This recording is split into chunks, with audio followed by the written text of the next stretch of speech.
Dan Pollock alongside here with City Administrator Nick Johnson. And Nick, we have a lot of stuff to go over again as we are busy. We try to do this bi-weekly, every 2 weeks, just try to keep this, the people informed about what's happening in the city.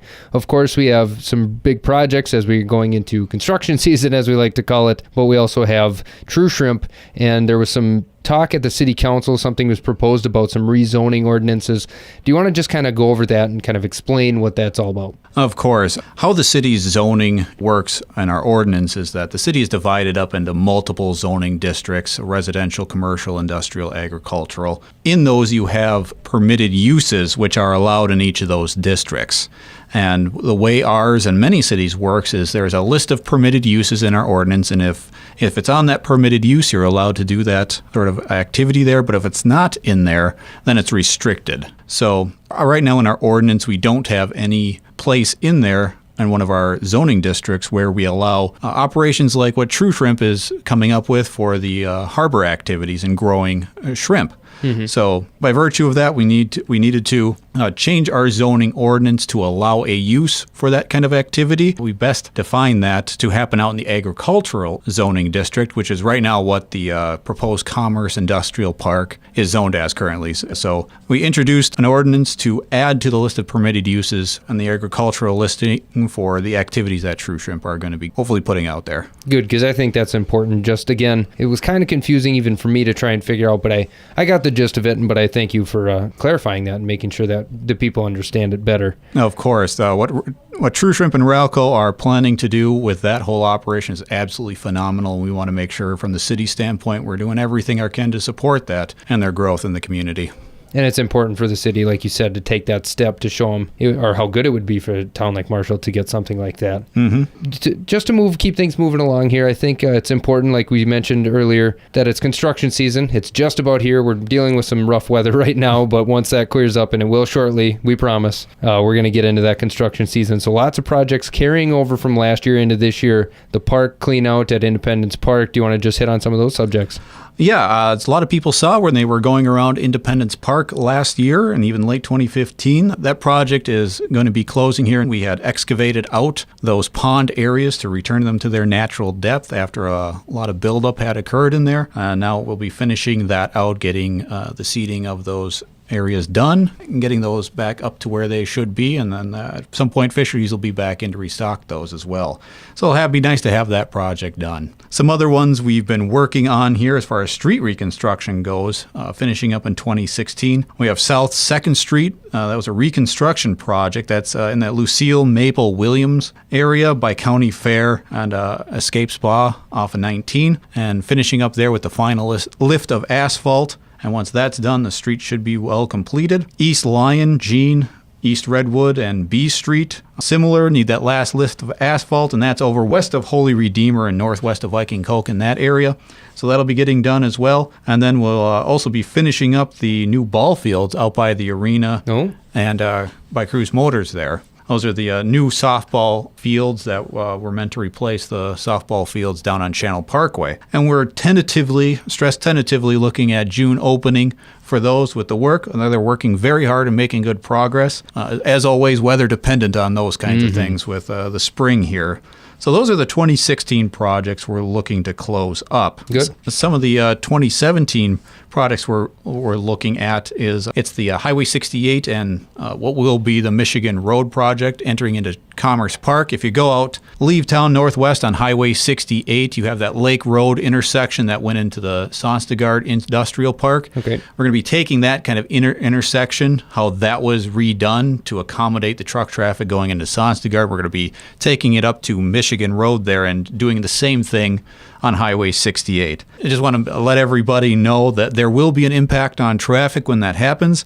We're anticipating that to start May 15th. A lot of our asphalt projects will be starting mid-May, May 15th and after, because that's we're anticipating the asphalt plant to be online. So somewhere around May 15th, shortly thereafter, you'll see that project start to go underway. So if you travel that road a lot, there'll be restricted lanes as they make those improvements. It's Highway 68 is a highly trafficked road. At least a week beforehand, MnDOT is going to be putting out a notification of what's all the traffic control that's going to be happening out there. So keep your eyes peeled from that. It'll be on MnDOT's website, and we will also be posting on the city's website. And when we get it, we'll also push it out on our social media to get as many people informed as possible. Right now, Public Works and I are kind of recommending, suggesting, if you're coming into town on that route, that you probably want to take County Road 33 East and come south on 59 to get onto town if you kind of want to avoid that. Like I said, the lanes will be open, but they'll be restricted, so we just want to make sure everybody's well prepared for when that happens. Plan extra time. Plan extra time,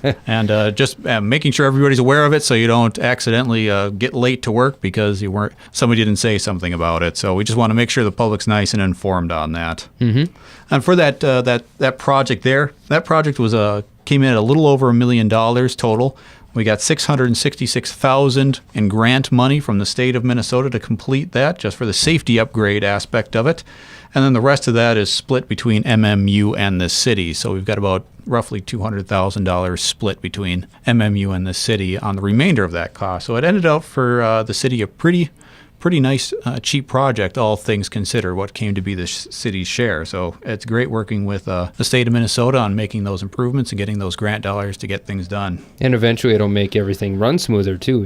A nice road to come in on, and that traffic will be back to normal and you won't be late for work. Exactly, and that's because that's where the Commerce Industrial Park will be going. Mm-hmm. So we want to make sure we have those proper turn lanes for truck, acceleration lanes, so you have nice, smooth flow of traffic and not causing any concern there. So I guess we can flow right into Commerce Park about that as well. Perfect. We got the bids on that last week, and they turned out very well. They came in about $1 million under engineer's estimate. Wow. We got some really good pricing, which is awesome to see. So we're looking at a total project out there of $4.9 million, and that's down from the 5.5. Well, it's going to be more than that with all things considered, but well under project estimate, which is great. We're still seeking a $2 million grant from the state and the Department of Employment and Economic Development. Since it is an industrial park, we've applied to a grant program for up to $2 million to help pay for the cost, so that'd bring it down to $2.9 million, and the remainder of that is split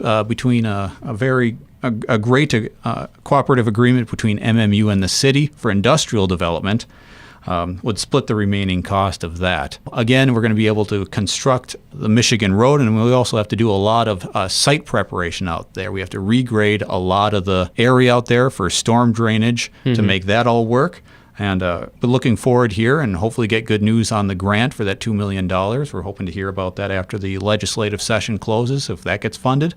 Hoping it does. It's looking pretty good, but it's the legislature, so we'll see how that turns out. We all know how that goes. It's supposed to be done here May 22nd, but yeah, we'll see if that happens. And this is, we had to do a Commerce Industrial Park. If everybody remembers, a handful of years ago, we did Sonstegard, which was that Lake Road in there, and that filled up in a year and a half. So we were kind of pushed towards, we need new industrial park land, so this is that project. And all things hoping, let's hope it fills up as quick as Sonstegard did. Yeah, it's a good problem to have after having that so new. It certainly is. Other street projects in 2017, we've talked about North 7th Street. We're expecting, like I said, a lot of these to start mid-May with that. This one we're going to have done by mid-August, starting in mid-May. We're working with Dunix, Flint Hills, and ADM with that. There's a lot of use there that they have. Working very closely with them to make sure the project gets done that doesn't interfere with their operations, just making sure the city is keeping close ties to our business partners and working with them on our projects to make sure there's smooth flow of operations. Some of the another one we're working on there is the last segment of the Camden Bike Trail, and this is the segment we've talked about before. Okay. It starts out behind the county shop there, and it goes along the diversion channel, crosses over 19, and connects up to Channel Parkway. And that's the last segment. That's about a $400,000 project.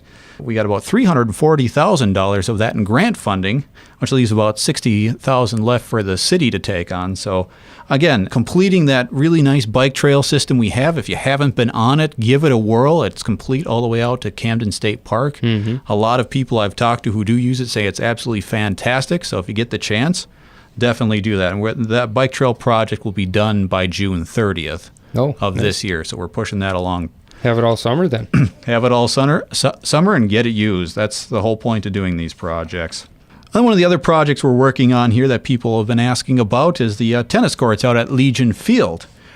City crews have taken those out and prepared the groundwork for that, and now it's at a point where we're just waiting for the asphalt plant to come online so we can get the asphalt out there and have that put down, and so we can have fresh new tennis courts for people to use. So that was a project we initiated this spring, and just maintaining our recreational facilities, keep them top-notch for all our citizens. Important, and I know a lot of public use not only tennis courts, but like you said, the ball fields, the roads, so it's definitely good to make sure that they know that these projects are getting taken care of so we can take care of them.